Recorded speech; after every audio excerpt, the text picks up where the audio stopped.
Professor जी सुंदर रेड्डी, इनका जन्म, इनका कृतित्व, साहित्यिक परिचय, आपके शैलीगत विशेषताओं को और साहित्य में किस प्रकार इनका स्थान दिखाया गया, बताया गया, इसको संक्षिप्त रूप में हम आपको प्रस्तुत करते हैं। जीवन वृत्त। प्रोफेसर जी सुंदर रेड्डी का जन्म 1919 में दक्षिण भारत के आंध्र प्रदेश में हुआ। इनकी प्रारंभिक शिक्षा संस्कृत और तेलुगु भाषा में हुई और उच्च शिक्षा हिंदी भाषा में। हिंदी साहित्य के ये प्रकांड विद्वान थे। ये बहुत समय तक आंध्र विश्वविद्यालय के हिंदी विभाग में अध्यक्ष रहे। साहित्यिक परिचय थोड़ा विशद होगा।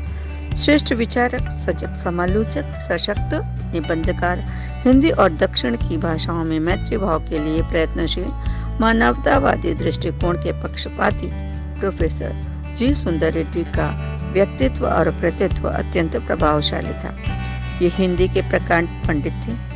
आंध्र विश्वविद्यालय में स्नातकोत्तर अध्ययन एवं अनुसंधान विभाग में हिंदी और तेलुगु भाषा साहित्य के विविध प्रश्नों पर इन्होंने तुलनात्मक अध्ययन और शोध कार्य संपन्न कराया।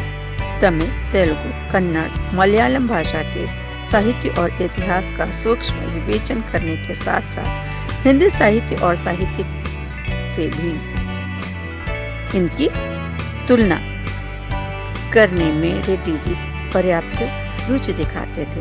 अहिंदी भाषी प्रदेश के निवासी, ये कहाँ के निवासी थे?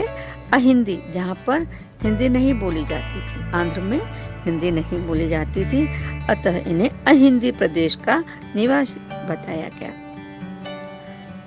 अतः इन्होंने हिंदी भाषा पर अधिकार प्राप्त करने हेतु अत्यंत परिश्रम किया।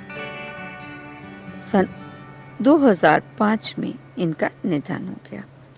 इनकी कृतियां अब आप देखिए। प्रोफेसर सुंदर रेड्डी 8 ग्रंथ प्रकाशित कर चुके थे अब तक। मृत्यु के पूर्व इन्होंने अपने 8 ग्रंथ प्रकाशित कर लिए थे। इनकी रचनाओं में इनका साहित्य संसार परिलक्षित होता है।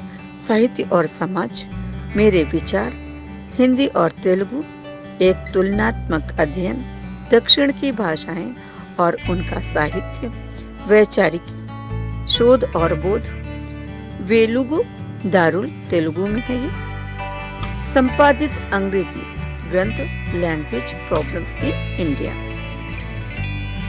इनके अतिरिक्त हिंदी, तेलुगु और अंग्रेजी पत्र पत्रिकाओं में इनके अनेक निबंध प्रकाशित हुए। इनके अनेक निबंधों का स्वरूप मानवतावादी था और इन्होंने सदैव अपने निबंधों में मानवतावादी दृष्टिकोण को ही परिलक्षित कराया। भाषा और शैली। प्रोफेसर रेड्डी की भाषा परिमार्जित तथा सशक्त है। इनकी भाषा सरलता, स्पष्टता और सहजता के गुणों से परिपूर्ण है। भाषा को संपन्न बनाने के लिए इन्होंने अपनी भाषा में संस्कृत के तत्सम शब्दों के साथ साथ उर्दू, फारसी, अंग्रेजी भाषा के शब्दों का भी प्रयोग कर डाला। इन्होंने अपनी भाषा में मुहावरों और लोकोक्तियों का भी प्रयोग किया। लोकोक्तियों के प्रयोग से भाषा और सजग हो गई, जिससे भाषा सबल और प्रभावशाली बन गई। इनकी भाषा में भाव और विषय के अनुकूलता सदैव दिखाई पड़ती है। शैली। कठिन और कठिनतम विषय को सरल और सुबोध ढंग से प्रस्तुत करना इनकी शैली की मुख्य विशेषता थी। इनकी शैली इसी प्रकार के भावों से युक्त थी। मुख्य रूप से इनकी शैलियां निम्न हैं। पहली, विचारात्मकता से युक्त शैली, विचारात्मक शैली, गवेषणात्मक शैली, समीक्षात्मक शैली। 3 शैलियों का इन्होंने विशेष रूप से ध्यान दिया। पहली शैली को देखें। प्रोफेसर रेड्डी अपने अधिकांश निबंधों में, अधिकांश विषयों में विचारात्मक शैली का प्रयोग करते थे। जहां इस शैली का प्रयोग किया गया वहां भाषा संस्कृतनिष्ठ एवं परिष्कृत हो गई। विचार तो संस्कृतनिष्ठ ही होंगे।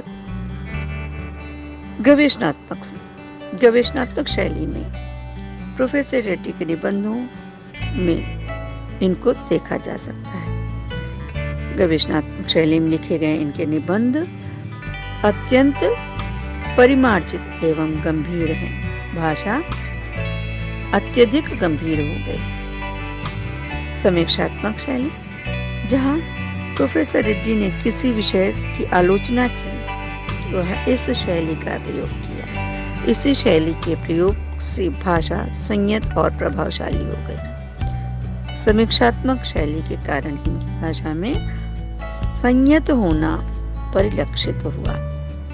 हिंदी साहित्य में इनका क्या स्थान रहा? प्रोफेसर रेड्डी हिंदी साहित्य जगत की उच्च कोटि के विचारक, समालोचक और श्रेष्ठ निबंधकार सिद्ध हुए। इसमें संदेह नहीं है कि अहिंदी भाषी क्षेत्र से होते हुए भी इन्होंने हिंदी भाषा के प्रति अपनी जिस निष्ठा और अटूट साधना का परिचय दिया, वह अत्यंत प्रेरणाप्रद है। अपनी सशक्त लेखनी से आपने हिंदी साहित्य जगत में अपना विशिष्ट स्थान बनाया।